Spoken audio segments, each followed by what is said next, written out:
자, 그 다음에 세 번째로 우리가 봐야 하는 것이 대한민국 임시정부의 활동입니다. 그래서 대한민국 임시정부와 그 다음에 임정의 군대를 우리가 아까 배웠죠. 한국광복군이라고 한다고 했죠. 어떤 활동을 했는지 한번 보겠습니다. 그 대한민국 임시정부가 침체기일 때 김구 선생님이 하나 단체를 조직을 하는데요. 한인애국단이라고 하는 단체를 조직을 하십니다. 그래서 아까 얘기했다시피 임정의 침체기에 결성을 하시고요. 그래서 그 대한민국 임시정부는 외교 위주로 했었잖아요. 원래 군대도 없었고. 그래갖고, 그거랑 대한민국 임시정부랑 다른 성격을 가진 하나의 단체를 조직한 거예요. 그래서 얘네들은 뭘 했냐면, 무장, 독립, 투쟁을 전개했었습니다. 중요한 게 이제 무장이 포인트죠. 그렇죠? 왜냐면 임정은 군대가 없었으니까요. 나중에 군대가 생기니까요. 그래서 이 한인애국단에서 이제 크게 활동을 했던 유명한 의사가 두 분 계시죠. 이봉창 의사. 이 이봉창 의사는 일본인처럼 살았던 사람이에요. 그래서 일본에 충성을 하고 그렇다고 친일파 행위를 했다라기보다는 그냥 일본에서 하라는 대로 하고 살았던 사람인데 행색도 일본인처럼 막 복장이라든지 뭐 스타일 이런 거 전부 일본인처럼 하고 살았는데 일본에서 자기가 일하는 가게에서 이렇게 계산을 하는데 주인이 돈이 좀 비었는데 이 사람은 정말 열심히 일하고 거기에 이제 성실하게 했는데 돈이 비니까 결국에는 이봉창 의사를 네가 조선인이지 하면서 막 의심을 하고 때리고 했던 거예요. 그래서 이봉창 의사가 나는 피가 한국인이라서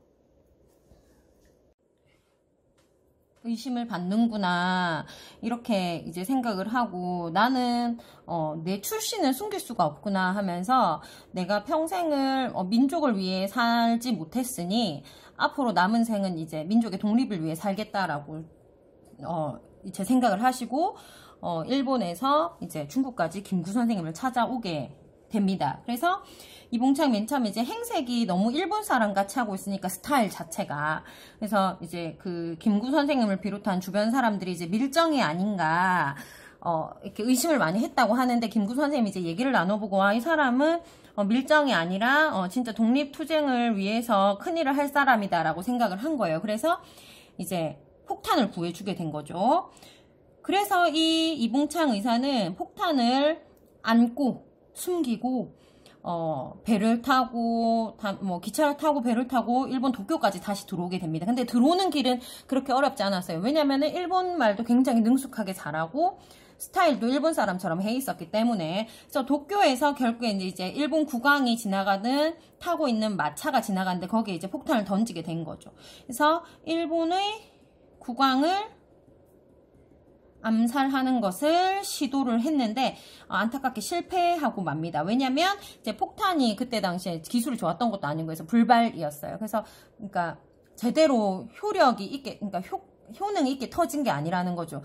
그리고 폭탄은 이런 습기에 굉장히 약하기 때문에 이봉창 의사가 이제 기차를 타고 배를 타고 오는 사이에 또 폭탄이 상했을 수도 있고 그래서 어쨌든 마차에 던졌는데 마차가 2대가 가고 있었는데 아쉽게도 국왕이 탄 마차가 아닌 다른 마차는 뒤집어지긴 뒤집어졌는데 어쨌든 암살 시도를 했지만 실패를 했어요.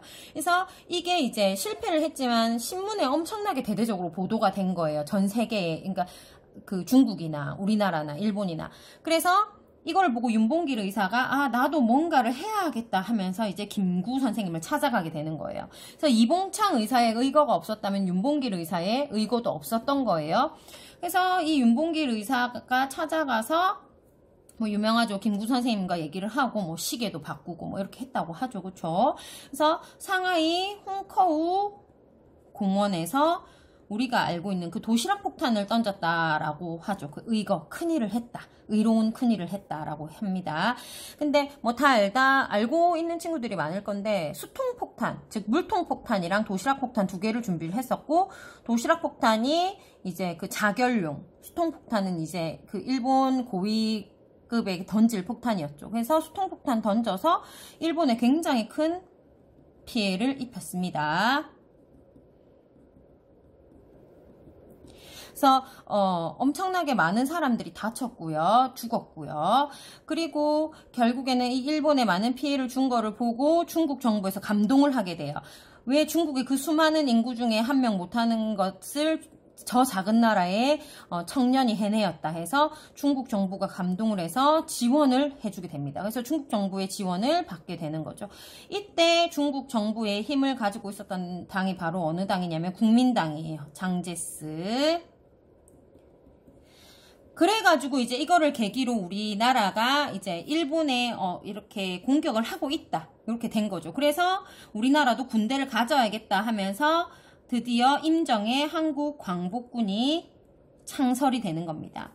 그래서 한국 광복군은 1940년 임정 임시정부 밑에 산하라고 얘기하죠. 산하기관. 임시정부의 군대라는 거예요. 임정 산하 부대로 조직이 되고요. 충칭이라는 곳에서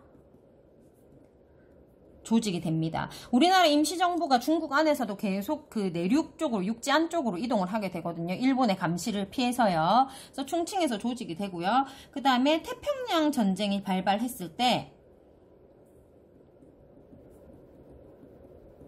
태평양 전쟁 뭔지 알죠? 그 일본 애들이 미국의 하와이의 진주만을 공습해서 일어난 전쟁이 태평양 전쟁이죠. 그래서 태평양 전쟁이 발발했을 때 대한민국 임시정부의 군대인 한국 광복군이 일본에 선전포고를 합니다. 그래서 선전포고를 해서 연합군과 그 세계 2차 대전의 연합군 측을 얘기합니다. 공동 작전을 수행하게 됩니다. 그 다음에 인도와 미얀마 전선에서도 인도 미얀마 쪽에 그 전쟁하는 곳에서 그러니까 일본군과 우리나라군이 이제 그 일본군과 연합군이 대립하는 그 라인에서 그래서 인도 미얀마 전선에서 영국군과 공동작전을 전개하기도 하고요. 이때 영국군과 공동작전을 전개할 때 우리나라는 아무래도 무기라든지 이런 게 열세하기 때문에 주로 무엇을 했냐면 포로신문 교육받고 이런 거 교육을 받고 이제 포로를 신문하는 거예요. 그 다음에 정보 수집.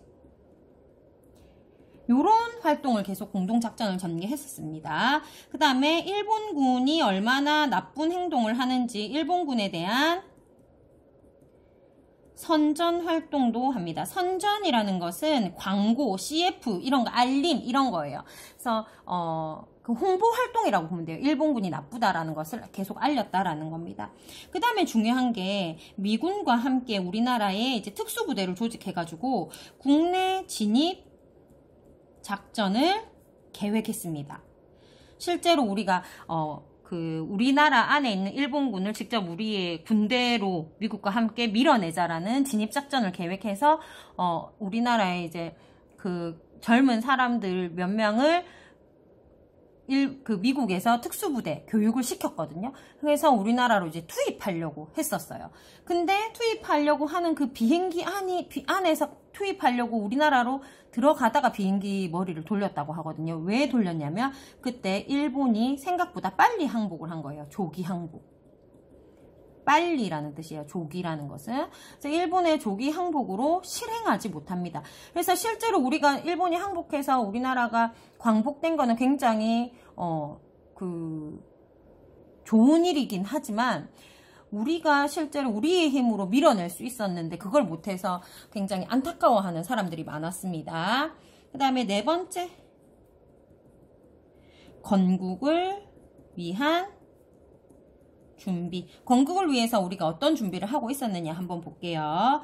대한민국 임시정부는요, 1941년에 건국강령이라는 것을 발표합니다. 그래서 건국을 할 때 우리나라가 새로운 나라로 건국할 때 이건 어떻게 했던 이건 임시정부니까.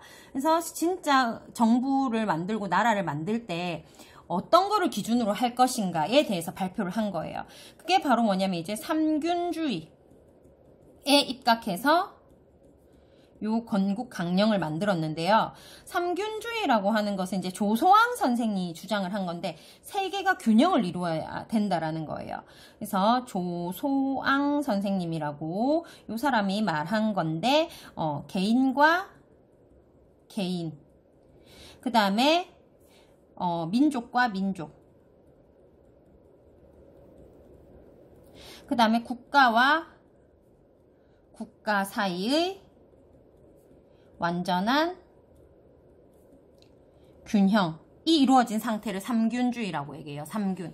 그래서 누구도 간섭받지 않고 어느 민족도 간섭받지 않고 어느 나라도 간섭받지 않고 모두 다 대등한 관계다라는 게 삼균주의거든요. 그래서 여기에 입각해서 나라를 건국하겠다. 그리고 우리나라는 만들면 민주공화국을 만들겠다. 그리고 땅은 이미 30년이 넘는 기간 동안 일본에 뺏겨 있었기 때문에 토지를 개혁하겠다. 나라가 세워지면. 그리고 일본이 다 가져간 산업시설은 일단 우리나라 것으로 국유화하겠다. 이렇게 주장을 합니다. 자, 국유화한다라고 해서 지금의 그 북한을 생각하면 안 됩니다. 실제로 그때 당시에는 우리나라에 사회주의가 많이 퍼져 있던 시기라서 사회주의가 실패할 것이다라는 걸 모르던 시기죠. 그쵸? 그래서 새로운 사상이 우리 거가 모두 다 같이 잘 사는 사회를 만들 수 있네 라는 인식이 널리 퍼져 있었고, 실제로 그 다음에 일본이 다 가져간 거기 때문에 그 이후에 나누더라도 우리 그 주요 산업 같은 것은 우리 모두의 것으로 일단은 해야 된다라고 하는 주장이에요. 자, 그리고요, 1944년에 일본이 망할 것을 예상을 하고 우리나라 안에서 조선 건국 동맹이라는 것이 조직이 됩니다. 1944년에요. 그래서 이걸 조직한 사람이 바로 누구냐면 여운형 선생입니다. 그래서 여운형이 일제의 패망, 일제가 망할 것을 패망을 예상을 하고 국내에서 비밀리에 조직한 단체입니다. 그래서 굉장히 그 체계적으로 만들었어요. 중앙과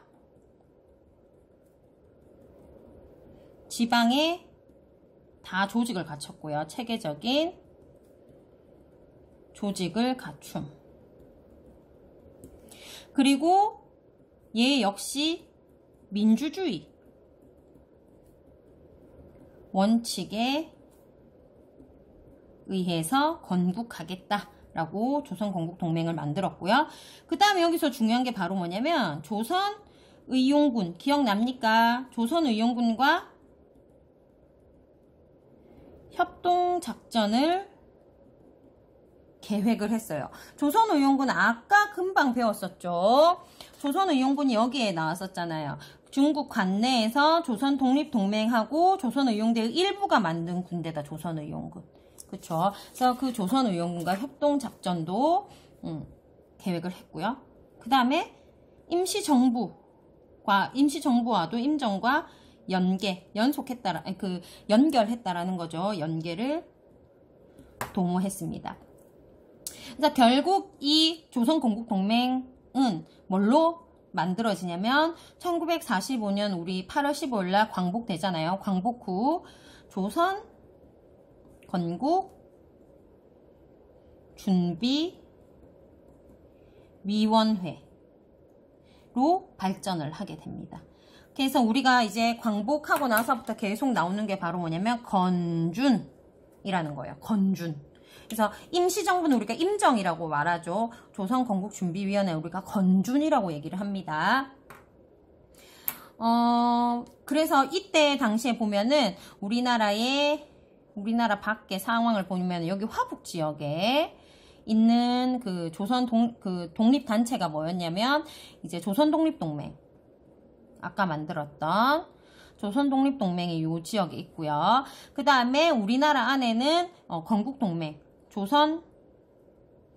조선건국동맹이 만들어졌고요. 요거는 이제 여운형이 조직한 거죠. 그 다음에 충칭에 이제 임정, 요렇게 세 개가 연계해서 같이 연합해서 독립을 위해 투쟁을 했다. 요게 포인트입니다. 알겠죠? 그래서 오늘 한 거 보자면, 자, 이 단원을 이제 정리를 해보자면, 나라 밖에서 전개된 항일운동에서 첫 번째로 이제 만주에서 독립투쟁을 했었다. 그러다가 중국 본토랑 소련으로 이동을 했다. 그래서 중국 본토 관내에서는 어떻게 의용대랑 조선독립동맹으로 나뉘었다. 그래서 이 의용대는 어디로? 광복군으로 합류했다. 광복군이 뭐예요? 임시정부죠. 임정으로 합류를 했다. 조선독립동맹은 나중에 이제 북한 정권 수립에 참여를 하게 되죠. 그래서 그 조선의용대는 임정의 군다니까 이제 국민당하고 결을 같이 하고, 조선독립동맹은 조선의용군 이 북한이니까 뭐예요? 중국 공산당과 함께 투쟁을 하게 되죠. 그 다음에 우리나라 임시정부에서 이제 그 침체기에 한인애국단이라는 것을 김구 선생님이 조직했는데 이봉창, 윤봉길의 의거가 있었다. 그 다음에 한국광복군은 임시정부의 산하부대였는데 요런 활동을 했었다라는 거죠. 그렇죠? 그래서 한국광복군의 활동이 중요한 게 우리의 그런 독립이 그냥 거저 이루어진 게 아니라는 거, 우리가 그냥 수동적인 입장에서 광복을 맞이한 게 아니라는 거, 적극적으로 우리가 투쟁을 했다라는 게 중요합니다. 그 다음에 건국을 위해서 건국광령을 발표해서 뭐 삼균주의라는 것도 있었고, 그 다음 조선건국동맹이라는 것이 조직이 되었다. 그래서 이 조선건국동맹은 조선의용군과 임정하고 함께 독립을 위해 투쟁했다. 요렇게 맞죠? 그래서 이 조선건국동맹은 나중에 무엇으로? 건국준비위원회인 건준으로 발전한다라는 것. 네, 여기까지 하겠습니다. 게시판에 들어가서 그 과제 제출 게시판에 들어가서 반드시 평가 문제를 풀도록 합니다. 이렇게 얘기했죠? 형성평가 문제 풀고 답에 댓글을 달아주세요. 이걸로 출석 체크를 하겠습니다. 자, 목요일날 금요일날 학교에서 건강한 모습으로 만납시다.